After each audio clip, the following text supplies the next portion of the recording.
Yeah, it wasn't easy, of course, making our episode. It was very challenging, not only for us actors, but also for everyone, the production team, especially the production designers, the art department. They did a good job of creating a world where everything is devastated. Tapos yung mundo kasi namin, wala nang halaga ang pera, wala nang halaga ang possessions. It's all about survival and living every day as if it's your last.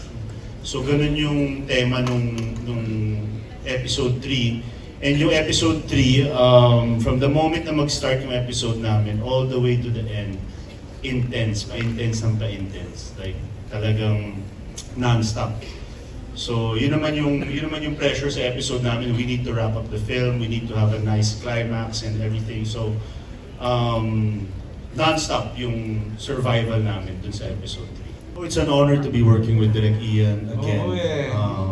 We did a good run for Incognito. He was our director one of our directors for Incognito. And it's an honor to be working with him. He's an actor's director, he knows what he wants.